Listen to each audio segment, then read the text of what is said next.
What you're about to watch is a masterclass of influence. If you're looking to 10x your influence and get more people to appeal to your brand and ultimately buy into your products and services so you can start making this bag online, this is your video.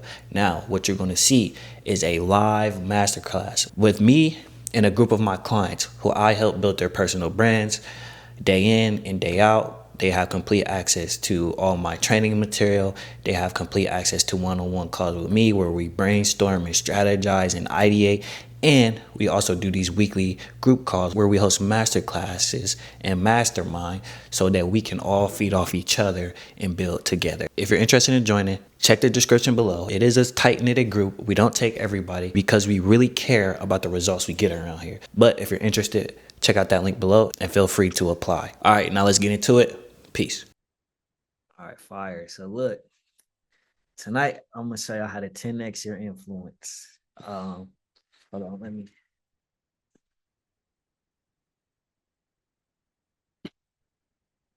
All right, so it's this concept that I've been learning, and I think it's very helpful when it comes to building out a personal brand. And it's this. Wait, let me go into full screen. All right, so it's called the rhetorical triangle. You ever heard of this? Anybody ever heard of this? So like it's basically they use it in debates to get people to agree with them essentially. So politicians use it, debaters use it, people use it in their marketing. It's like it's a way to leverage you, your character, and what you know, and like appeal to people's emotion to get them to essentially agree and like influence them in whatever direction you want to take them. So we're going to learn about this, but we're going to apply it to personal branding and content. Got this video. Want to understand architecture and how. So the dude, he just going to break it down, make it real practical. Then we're going to apply it to content. Buildings, how skyscrapers, relatively simple appeals. In this video, I'm going to show you how to craft convincing, persuasive arguments using what is known as Aristotle's rhetorical triangle. By incorporating the three sides or corners of this triangle into your writing or speaking, you'll have a much better chance of convincing your audience of your argument, whether that's in an academic, professional, or personal context. Let's do it. The rhetorical triangle, which is also called the Aristotelian triangle, comprises three components: the logos, the pathos, and the ethos. These are called three rhetorical appeals. Fancy language aside, though, logos, pathos, and ethos are simply different types of appeals that you can make to your audience in an effort to persuade them. The idea is that by incorporating these three appeals into an argument in the correct dosage, you'll present a convincing argument that persuades the audience of your point. So first up, let's look at logos. Logos appeals to the logical, reason-driven side of our minds. Using logos in an argument typically means presenting a strong body of evidence, such as facts and figures, to support your position. This evidence would then be accompanied by sound logic and well-articulated reasoning that's hella random. For example, like using to be logos. on that side and then just that's fucking random as fuck, man.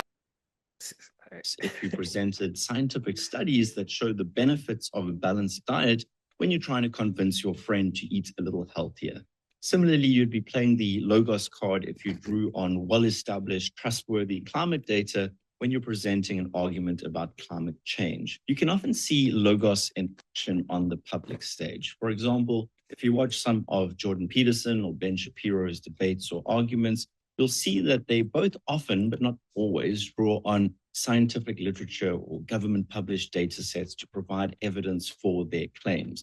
Now, of course, this doesn't mean that the way that they interpret the literature is always correct. There are, of course, many factors at play. But the point is that they regularly draw on these external sources and build seemingly logical arguments from that base. So simply put, logos is all about using evidence, logic, and reason to build a strong argument that will win over an audience on the basis of its objective merit. This contrasts quite sharply against pathos, which we'll look at a little bit later. But first, let's look at ethos. Ethos is all about emphasizing the credibility. All right, so right quick. So logos, just to make sure it's clear, because I know it can be a little boring listening to this. Logos is just leveraging logic to get people to see why your narrative or your perspective or whatever you are trying to express makes sense. So this is just like giving practical data. This percent of people, it's kind of like that stat.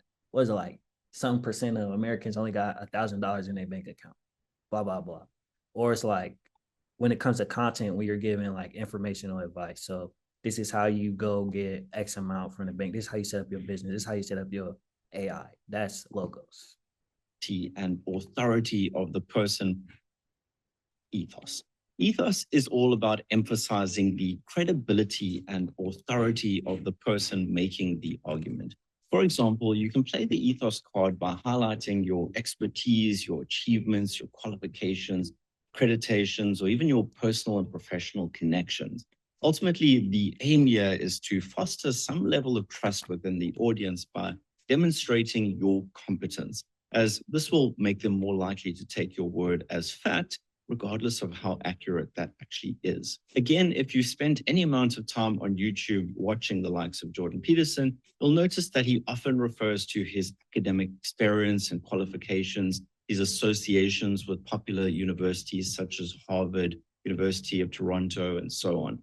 This is an incredibly common tactic that speakers will use across the board, especially if their credibility is being questioned in an interview setting. It's useful to note that ethos also has a link to logos, which we just looked at previously, in that you can piggyback on credible figures by using them as your sources. For example, if you're citing highly credible academic works or data sets to support your argument, there is something of a credibility transfer effect that takes place in the audience's mind. Long story short, using ethos in an argument is largely about emphasizing the credibility of the person rather than the logical soundness of the argument, which would be a sort of logos-based approach. This is a particularly helpful strategy when there isn't yet a large body of evidence to support your argument, or when your position is quite contrarian to the status quo. Last but not least, all right, before we go on that, so ethos is essentially leveraging your character and your authority. So to apply that to content, this is like the testimonials that you have, the people you associate with. It could even be your mindset and opinion towards your industry. It could literally be your personality and how you show up. So one thing he said that was important is like if you lack evidence, so essentially if you don't have the most influence right away, this is probably one of the best areas to focus on to build that influence. So I'm gonna go to the next one. And your position is quite contrarian to the status quo. Last but not least is pathos, where logos and ethos appeal to the more logical side of us. Pathos appeals to the softer, mushy side of us humans. Specifically, it focuses on evoking feelings and emotions in the audience. So when you use pathos in an argument, the aim is really to cultivate some feeling of connection in the audience, either towards yourself or to the point that you're trying to make. In practical terms, pathos often uses storytelling, vivid language, and personal anecdotes to tap into the audience's emotions. Again, you can see this tactic being used by authors and speakers all the time. They're almost always sharing a story about something that happened to them, and that story carries a lot of emotional weight that supports the core argument at hand. Most commonly, you can spot ethos being used by politicians on the campaign trail or social activists rallying for some sort of meaningful cause. You can think, for example, about Martin Luther King's famous "I Have a Dream" speech. Although the speech obviously incorporated all three rhetorical appeals, the pathos component was incredibly powerful, and it stirred up emotions in millions and millions of people. Simply put, with pathos, it's less about facts and figures and more about psychological affect. Or put another way, pathos uses our shared humanness, cultivate agreement, and to persuade the audience. Okay, so now we've unpacked the three components of Aristotle's rhetorical triangle, and that's the logos, which appeals to the logical side, the ethos, which appeals to credibility, and the pathos, which appeals to the emotional side of us humans. So, All right, so I'm gonna stop it right. Actually, he said something else I want to bring up, but I want to make this point really quick. So when it comes to building your brand, right, especially your personal brand, if you want a more holistic brand that's like that people can actually connect with, and to build that influence, it's very important that your brand is like equally balanced with all sides of these of this triangle, right? So more importantly than trying to remember the names, ethos, pathos, and logos, just remember you want to have credibility for who you are. You want to tap in with them emotionally and logically, right? So credibility just looks like leveraging your character, your story, your results to let people know, I'm somebody who's done something. Um, Logos, where I feel like a lot of people they focus a lot of their content in, especially like business owners, which is just giving the information, uh, giving the stats, and stuff like that. And then pathos, the emotional side. So how can we leverage our stories or other stories to hit people on an emotional level? So when it comes to building your brand, I think a lot of people they get so like caught up on like, ah, what what should I do? What should I create? But if you just look at it like, okay, what content can I create that shows my character? There's a whole bunch of ideas that just come with that alone. All right, how can I appeal to people emotionally? How can I leverage my story? How can I um, leverage, an emotional result that I got for somebody else? And then logically, which this is probably the easiest one, like what tips and tricks can I give to let people know, one, I know what I'm talking about, and show them like, okay, this is uh it's just practical. It makes sense to do this. Now he is gonna say he says something else I want to get to.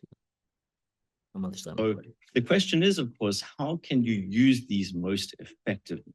Well, naturally, logos, pathos, and ethos are all tools that you can use to present a persuasive argument. And quite commonly, a good argument will incorporate all three of these. However, how much you use each one of them needs to be informed by careful consideration of who your audience is and what message you're trying to convey to them. For example, if you're writing a research paper for a largely scientific audience, you're likely going to lean more heavily on the logos.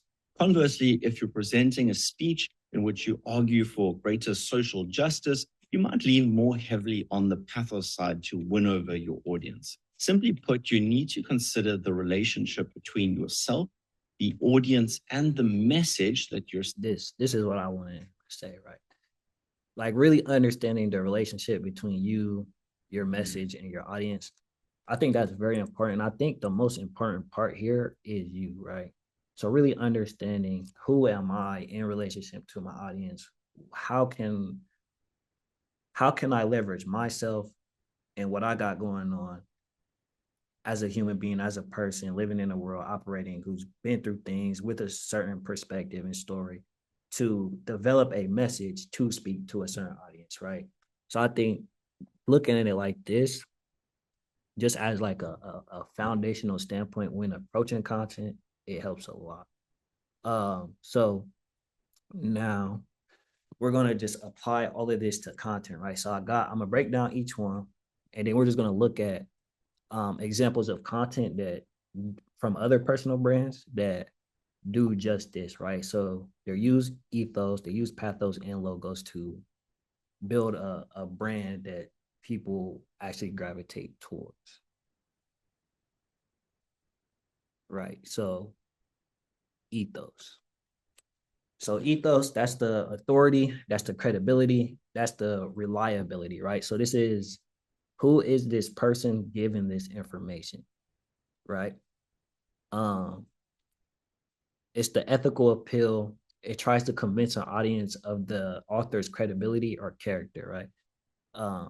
So we're going to take these same principles that people use in debates, and we're just going to apply it to personal branding. So this is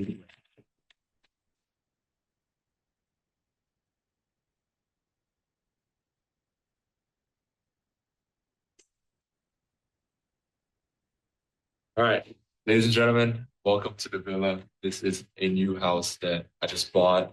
Of course, money me, I have to buy it. We don't rent out. First thing you do is this ridiculous view. It is one of the most insane views that I've ever seen in Airbnb. Yes, we're renting.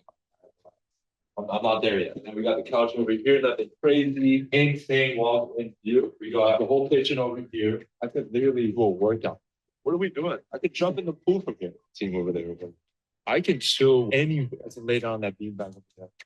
You know your boy's getting a nice tan these next 2 weeks. We got the heated pool, super sick. You can't forget this view.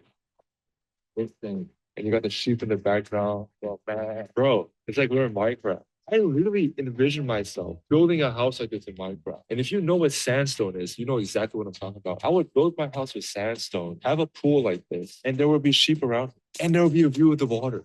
Like, I'm probably not going to post this. It's not going to relate to ICP at all. The goal for this month is going to be. I'm gonna just play that. So basically, what makes it ethos is like he's doing two things, right? So he's showing his credibility, right? So the fact that he just rented out this villa to do a mastermind, it shows his credibility. But then he's incorporating his personality and his character. So he's talking about things outside of the industry, talking about Minecraft, and if it was Minecraft, I would do this and this and that. So just that appeal of who he is and what he's able to achieve. This video in itself was just an example of ethos, right? So showing his authority, showing that he's credible, and somebody who's been able to achieve something. So like, if we just look at my page, right? My whole like front page is just ethos, right? So it just credibility. So I got my testimonials, clients that I've worked with, people I'm associated with, flyers of me speaking in people's communities. So I don't want you guys to think it's like when it comes to showing your authority, it isn't just video format, right? It's literally the perception that you're giving off by where and how you're showing up. So, just being next to other influential people on stage, client results, all of that speaks to a certain level of authority and a certain level of credibility. And then, so in this example right here, this is a really good example as well. So I just found out yesterday that the list of why my clients hate me. So I just found out yesterday that a bunch of my clients got together and created a I hate low group chat to talk shit about me. The number one reason they said they hated me is because I prioritize money over followers, which I find really interesting because when you pay me a lot of money, my goal is to also help you make money. Followers don't equate to dollars. There's so many people online who have millions and millions of followers whose bank accounts are absolutely cooked. And I would never want that to be one of my clients. So I focus on high ticket services instead of low ticket digital products and lame influence so that my clients can be making $10,000, $50,000, $500,000, $1 million a month. Next on the list, she yells at me. Yeah, you didn't pay me to be your bestie. You paid me to get results. And while I'm not going to scream at you, I am going to challenge you and hold you accountable to what you said that you wanted to do. And I know this is really. So just off rip, it's doing two things, right? It's showing her authority by, showing the fact that she even has these clients who are paying her. But two, it's showing her like her character. She's literally explaining her character when working with clients. And just by her doing that, it's so many people who they're interested in learning from her because she is the way that she is. So she positioned it as like a negative way of front. But like, as we can see from the comments, like people are actually like, they want to come and learn from her. So it's a very unique way of showing people like, one, I'm an authority, but two, this is how I operate. So showing her character. Controversial, but my time is more expensive than the money you paid me to work with you. So if I'm investing it with you, I expect reciprocation. Next on the agenda, I move incredibly fast. It's really on brand if you think about it, like black cat.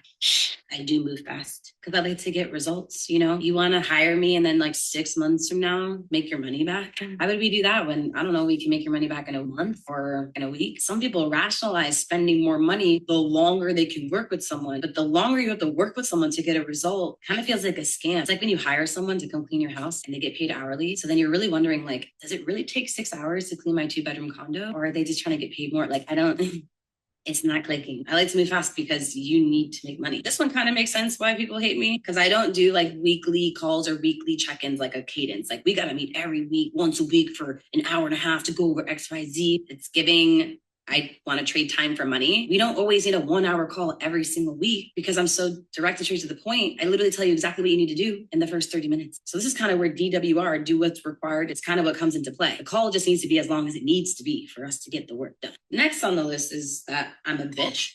But the funny thing about that is I'm just really going to match your energy. So if you're going to be a bitch, I'm going to be a cunt. And that's a joke because all my clients are actually fucking great. But more specifically, if you need to move slower through something, I can't rush you to get there faster. Sometimes the lesson doesn't hit the first time or the second or the third or the fourth or the eighth or the 19th. So yeah, stop it there. But yeah, as you can see, it's just showing her authority and her character.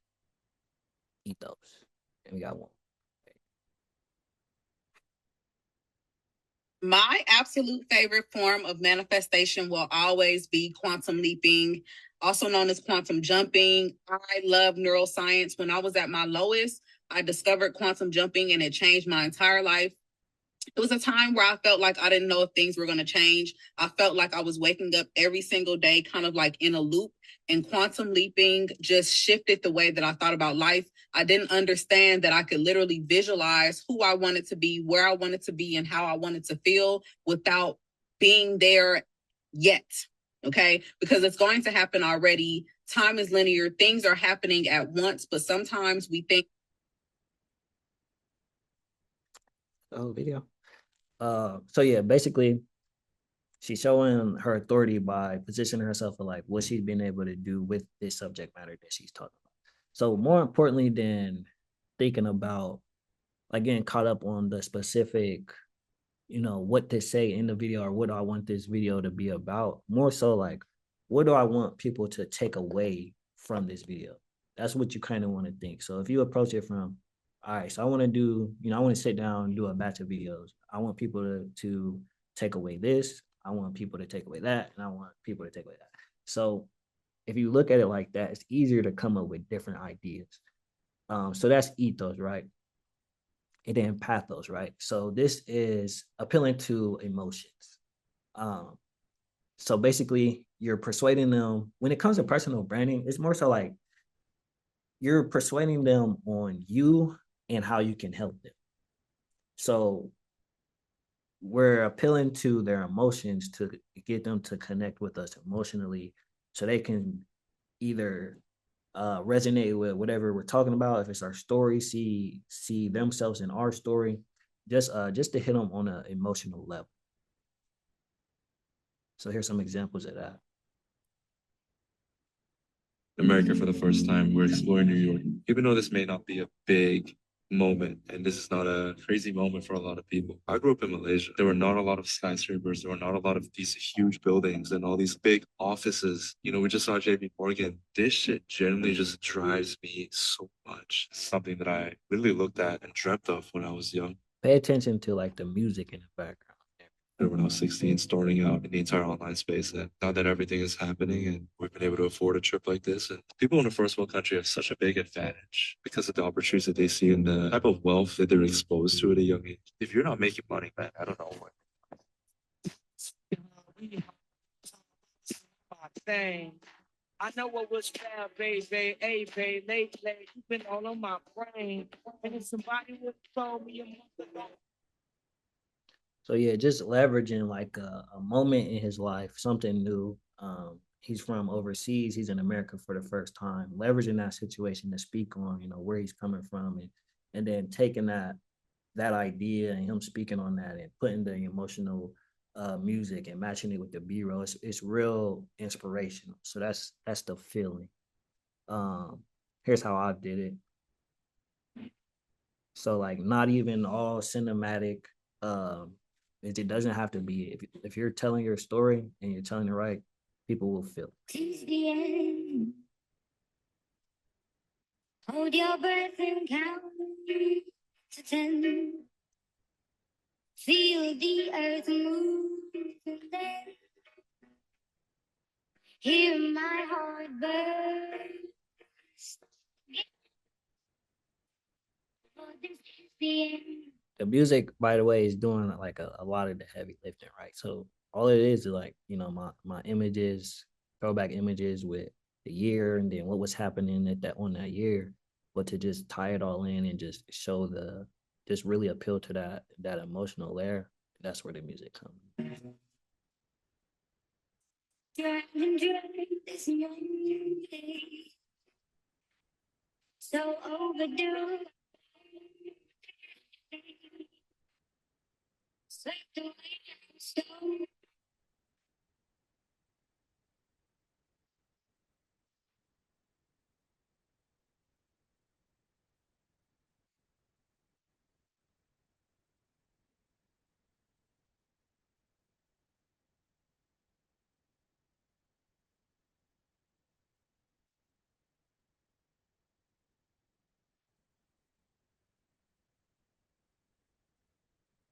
So yeah, so even if you just like look at the comments, like, people felt something watching that. Just, you know, a sense of inspiration and motivation. Um, Another one right here.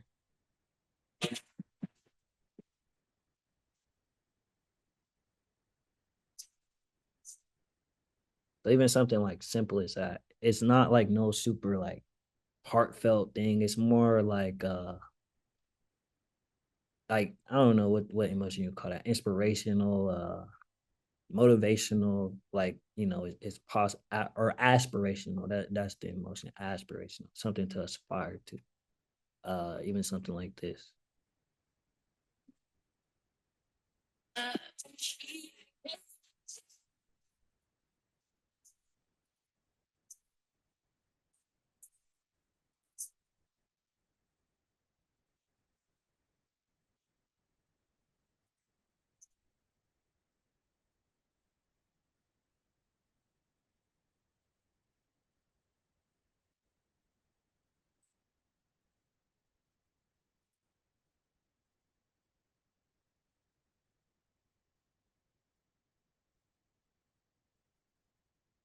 Yeah.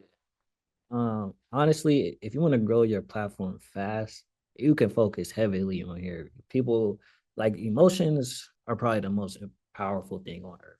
So if you can really make somebody feel something through your content, they will stick around, they will follow, they will share it. Uh, so I would argue that pathos is the most important, but if you want to get new eyes in, pathos, appealing to them emotionally is how you want to get them in. And ethos is letting them know who you are, that you're credible. And then that's when we go logos, right? So this is just, the logical, the tactical advice, the reason. I think a lot of people, they focus here too much. Um, and it's hard to grow when you're only focused here because it's like, one, I don't feel anything, and two, I don't I don't really get a sense of who you are. So there's not really that trust factor there. So I would argue, especially if you're in the process of building your brand and you're still new, focusing heavier on pathos and ethos, and then working in the logos. But logos is simple. It's just, giving a game.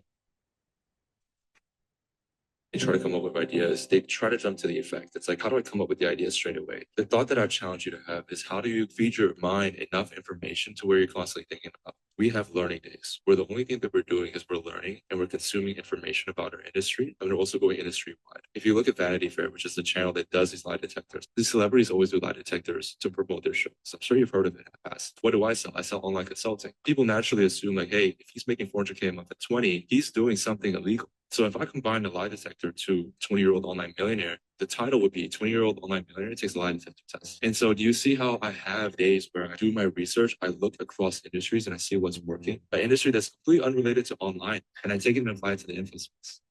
So boom, logos. Like a dumbass in sales to close more sales calls. Huh, what a concept. You want me to act like an absolute idiot on sales calls? Yeah, I do. Because the lead that you're speaking to is an idiot when it comes to your solution. They don't know anything about what it is that you do. They just know the problem that they have. And when you are trying to be super cool and use high level language and sound really salesy and scripty and awesome because you have a really cool script that you're following and you want to be really like a sales bro, a sales girly that is like really popular, you're fucking losing the sale. This person literally just feels fat. They just feel ugly. They're just not making enough money. It's really simple things. And if you can get on a call with someone and dumb down your language to speak their language, they can relate because they can associate their own feelings with the words that are coming out of your mouth. When this happens is the moment the person starts to build trust with you because they actually feel seen, known, and heard because the words that you're using are words they're actually thinking in their brain. But you get so caught up in trying to use all the fancy language, being really cool, reading from scripts, asking the best questions, and trying to be salesy, wearing a blazer and wearing a tie and looking really awesome or super fucking nonchalant because you want to be a sales bro or sales girly rather than a fucking human. You want to close more sales calls, speak in layman terms so you can speak their language. Promise you're going to close more because of that. You're welcome. So boom, just giving them the game. Here's like a super simple one. Same thing, logos.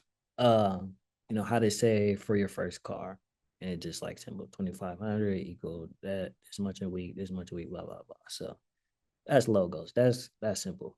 Now there is like content where it's like it's doing more than one at the same time. So it's like you can hit on multiple factors at the same time. So emotionally appealing and giving them your character and showing them your authority. So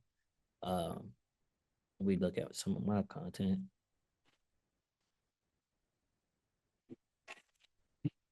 Yeah, there's no way. That's wow.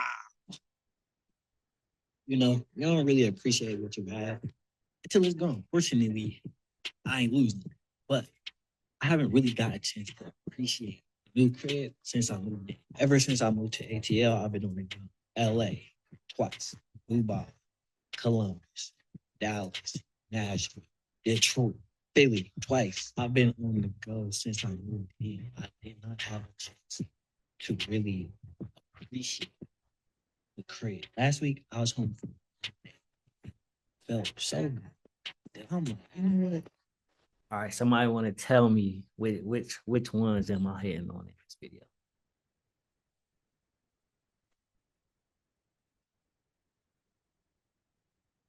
I would say pathos, but I'm not good with those type of Two stuff. of them though. It's two of them. You got one right. Pathos and ethos. Yep, pathos and ethos, right? So, I'm making it emotional just by, the whole bed angle. Got a new bed, haven't, I haven't had a bed in a year, whatever. Then, the emotional background music and all that. But I'm mixing in there all the stuff I've been doing. I traveled to this city, this city, this city. I haven't been home, so like all of that shows. I mean, and then I'm just being me, right? So in the video, Fuck this air mattress. setting up the bed, dumping on the bed, and all that extra stuff. So it's like I'm hitting them on multiple angles, right? And then you can tell, right? So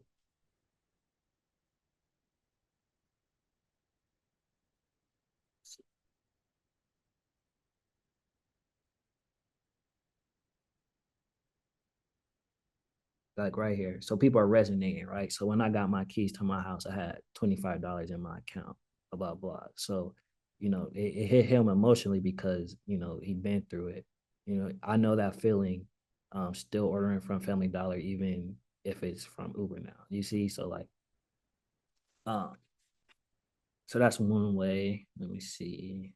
Let's go to hers. Selling digital products since 2015, and I'm going to share with you every digital product that I have ever sold. And I'm going to try to do it in less than a minute. You can take anything you've been through in your life and package it up and sell it as a digital product. Coming in first, a box braid video tutorial. The first digital product I ever created was by mistake. I was 17 years old in Atlanta, Georgia. I was a hair braider. I propped my phone up, recorded myself braiding, and I sold a video tutorial through word of mouth and through Facebook. It was $27. The second digital product I sold was about almost like a year later. It was a vendor's list. I purchased a vendor's list from a young lady online because I wanted to start selling hair. And she told me that I had the rights to resell the vendor's list as my own if I wanted to. So that's exactly what I did. I think I sold the vendor's list for $22. The third thing that I sold was a postpartum depression ebook. So I actually experienced child loss and I left social media for 2 years. I stopped braiding hair and I created a blog called Parent and Flow. So I started to sell ebooks about side hustles for mothers, how to survive dating and navigating your 20s as a mother, that type of thing. The fourth thing that I sold was I ain't gonna play the whole thing, but which ones are she hitting? That's like logos, What else? ethos, and logos. Yep, ethos and logos. So it's like some videos, the more you can hit on in one video, the better the video, like the harder it'll resonate and attract those people for you. Here go another one. College 2 months before my graduation and made $26,000 the same month I was supposed to be walking across that stage. Since I was in middle school, I always knew that college was going to be my plan B and never my plan A.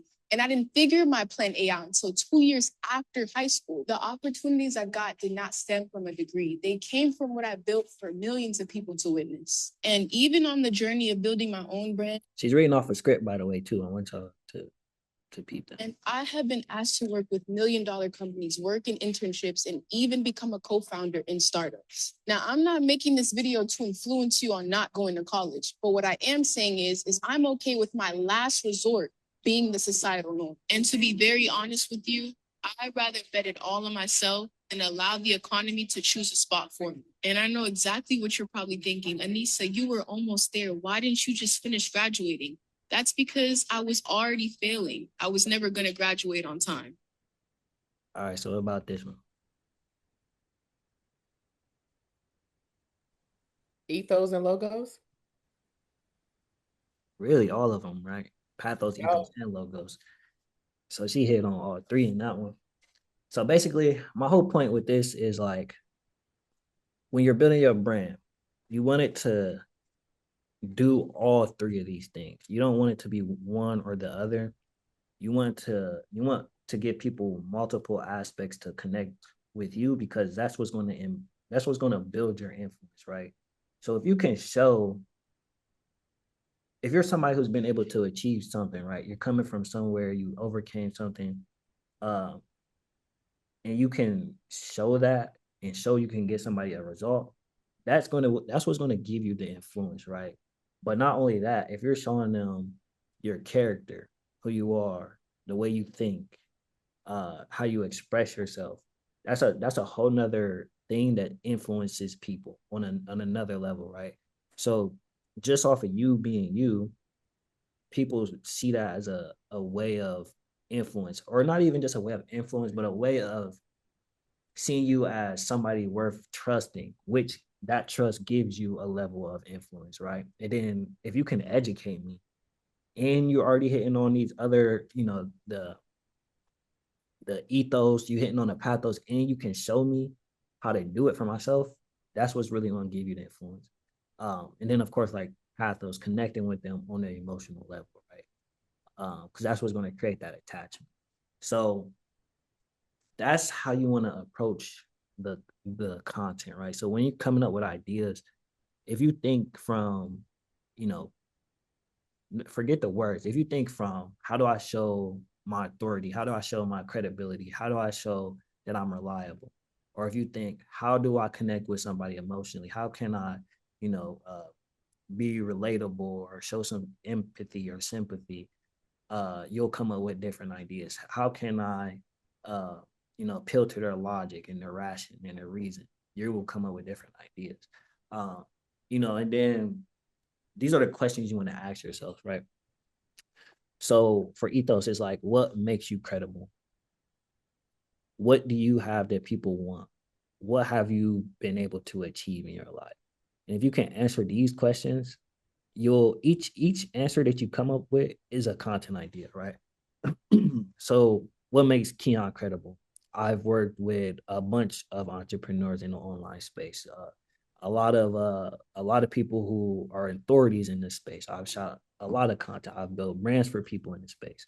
What do I have that people want?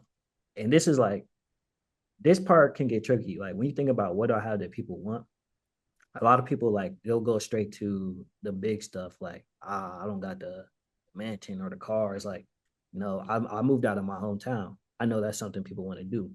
Um, I work for myself. I know that's something people want to do. So these are all things I can take and leverage in my content to build my brand. Um, what do you know that most people don't? So this is the logos. This is the logical stuff, you know. What information do you have that other people don't? Candace, you got that whole AI thing. A lot of people don't know that. And so if you can package that the right way, they will eat that up, right? So You're gonna help me with that, right? yeah, I got you. I got you. Just Okay. book a call for some time Okay. next week. I'm gonna book a call. Bet. And then how do they need to think, right? So what's the mindset they need to be in? If you come up with answers for that, boom, content ideas. What are they doing wrong? So, you know, if you're working with clients and you know, when most people come to me, this is what they're doing wrong, boom, that's a list of content ideas. What emotions can you appeal to? So this one can be a little trickier, right? So, but if you can identify like what are you passionate about? What have you been through? What does it feel like to get the result that you get people? What does it feel like to overcome what you overcame?